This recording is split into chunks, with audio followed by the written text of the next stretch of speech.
Hi beautiful, welcome back. My name is Jaazy and here we're talking all things glowing, growing, and becoming the best version of yourself. Now, I don't know about you, but it can be very tiring when life's trials, life's tribulations, life's temptations leave you feeling like less of yourself. And going into summer, I know that if you are anything like me, you're hoping to have a refreshing, filling, fun time just exploring and enjoying life, because that's what summer is for.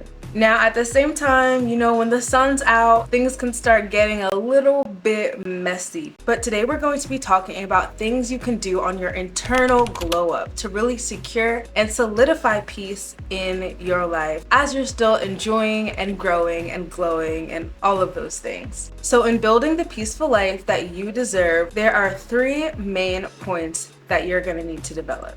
And this really taps into the art of becoming. The art of becoming mentally, emotionally, and spiritually. Now, first, mentally. I think that the place that a lot of us are most vulnerable is, of course, in our mind. Whether it is our own insecurities speaking to us, whether it's our doubts for the future, whether it's fear, whether it's other people's voices, there are so many things that can infiltrate our mind. And from doubting ourselves to our minds being so overwhelmed that we can't even take a step forward, it is so important to take hold of this area. And something that's really helped me is thinking of where I want to be in the future. So if I know that I want to grow out my social media platforms, my mind has to be fixed in that direction. I have to know that even though, yes, the doubts, they definitely come in. Even though the insecurities can come in, even though I have so many ideas, sometimes I don't even know what to do first. My mind knows that I still have to do something. And this can be applied to every area of your life. If you want to improve your health, if you're hoping to build new friendships, if you want to learn something new, if you want to go back to school, there are endless things that we can fix our minds on. And while this point may seem obvious, it's actually interesting how quickly our minds can slip. Especially in the day and age of a microwave mindset society, we are so easily distracted. And I know something that I've fallen into is getting distracted from the goals that I have set for myself. Let's say I know I want to do a 30-day challenge. The next day I might be scrolling and see something different that captures my attention, and all of a sudden I forgot about what it is that I set out to do in the first place. This is not okay. I know that I am so guilty of starting things and never finishing. And if we continue doing that, if our minds continue to become so distracted, we'll never complete anything at all. And this really leads into that second point, which is the emotional glow up, becoming who you're meant to be emotionally. Now, I can definitely speak for myself as a girl who grew up around 6 boys and then my mom. As women, we are generally much more emotionally wired. And this isn't any fault of ours, it's the chemical makeup of our body. We're always fluctuating up and down, week to week. Things change all of the time. And while there are so many ways, so many informative YouTube videos about how to live your life, how to eat, how to adjust your movement according to our body's flow, it still impacts how we feel and our motivation towards these goals that we set, towards this life that we want to live. Now, when it comes to your emotions, you'll see why it is so important to have that focused mindset, to really grow your mental, because it is going to end up being the backbone, the reference point that you can use to stabilize and level set in the midst of your emotions just doing their own thing. So let's say for me, I know that I really want to have a fruitful, healthy, joyful relationship one day. If I'm outside this summer and having fun and I see someone, but I realize that they're toxic, maybe the way that they're speaking is not good, even though my emotions may be like, well, girl, this could be a moment, I have to be able to ladder back to the mental thing that I have set for myself and be able to submit my emotions to the guidelines that I've set for my own life. And again, this is me, this is my journey, so this can look different for you. But think through that logic. Think through the difference of if I didn't have control over my emotions. If I know that when I end up in toxic situations, they rock me, and instead of having control over my emotions in that situation, I just let it go and went with the flow. Next thing you know, you'll end up more hurt and more emotionally wounded than you would have been otherwise. Another really practical example of this, working out and exercising. So many studies have proven that this helps your mental health. I know, at least for me, it does. Let's say it's a week where I don't feel like going out for a run. If I follow those emotions and just decide not to go on a run, then eventually I will be more worse off than when I actually submit my emotions to that mindset of knowing that movement is important. And guess what? Once that run starts, 9 times out of 10, I actually end up feeling better, and I'm glad that I went. But our emotions aren't always bad. They teach us important things about ourselves. In the 2 scenarios that I presented, there are still positive things to gain from my emotions there. They tell me things about what I'm attracted to. They tell me that maybe I need more rest, or that I need to make sure I'm implementing downtime into my schedule. Your emotions are still educating you. They're telling you how your inner self is naturally responding to the world around you. But you just have to be aware enough to know that sometimes your response isn't always representative of reality or the reality that you are wanting to build. It is so important to be intentional in this area and still have fun.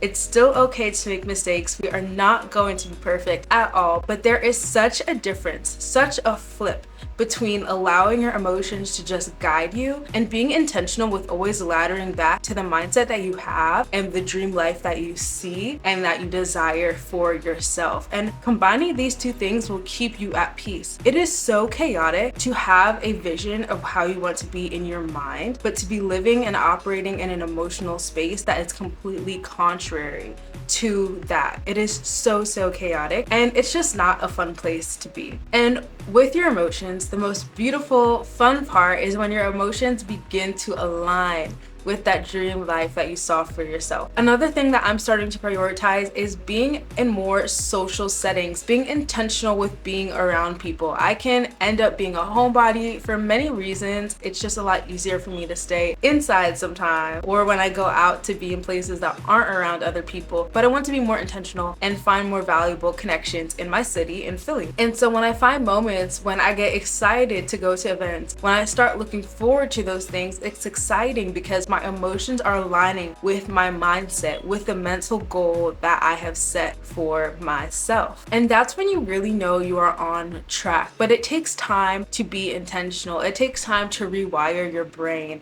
And I think a lot of this also is just stepping into a new era of womanhood. I'm in my early 20s. I don't know where you are in your life, but I think a big part of maturing, of kind of leaving that like teen, early college phase, is really learning to have mind over matter. Learning that your emotions are not the thing that you should be following, and that while they can teach you so much, while sometimes you can follow them, it's important to have a baseline, to have a foundation, the foundation of your dreams, the foundation of the dream life that you know you deserve, as a backbone for how you move throughout the world. And at the foundation of all of this, especially as a Christian myself, it is important to realize that it is all so spiritual. And whether religious or not, hear me out. The reason why I say this is that as you are developing your mindset, as you are thinking, as you are searching inside of yourself what it is that you were created for, what it is that you want to do, you are closely aligning with the person that you were made to be on this earth. And that is a very spiritual thing. Additionally, and hear me out, you are taking hold of your emotions, of your will, of your ability to choose. And instead of allowing it to just go with whatever it is that you're feeling, whatever it is that the world is telling you to do, you are aligning it with your purpose, with your God-given purpose. And that is a very spiritual thing. Although we execute it in a very physical way, in a very internal way, in a very emotional and mental way, it is foundationally spiritual, as we are aligning with what we were put on this earth to do, what your spirit was put on this earth to be. And everyone's purpose is so different. Whether your purpose is to be an encourager in your community. Your purpose might be to bring light and hope into one person's life. Your purpose might be to start a multi-million-dollar company that creates thousands of jobs for people who need it. Everyone's purpose is different. Everyone's purpose is equally important. And everyone's execution of this internal glow up of strengthening your mindset, taking control of your emotion, and becoming spiritually aligned is going to look different. Not everyone is meant to be a baddie in a high rise. Not everyone is meant to be a nature explorer living in Hawaii. Not everyone is meant to be a boss babe leading executive meetings. There's so many different paths, and I think another beautiful thing is remembering that you can live all of those lives in one life. Life comes in seasons, and so while in this season you might be focused on this one goal or executing this one thing, in the next season it might look different. You just never know what life has to offer. But by always being reflective and mentally focused, by being prepared and having the willpower to submit your emotions to that direction, and understanding that the sacrifice that comes from choosing to submit your emotions, because it is a sacrifice, is worth it, because you're living your life spiritually aligned with your purpose, aligned with what you were put on this earth to do. And from that place, everything will come naturally, and you'll be at peace knowing that you're not resisting where it is that you're meant to go, but you're always having your eyes and your ears open to the direction you're meant to walk in. Well, I hope that this video was helpful for you. The last few weeks, last few months have been so hectic for me, so many crazy things happening in life, but I'm really happy to be back talking with y'all, and I'm excited to see you next video. Don't forget to like, comment, subscribe, and share with a friend who you think would be encouraged by this. I hope that you have a beautiful rest of your day, and I will see you next time. Bye.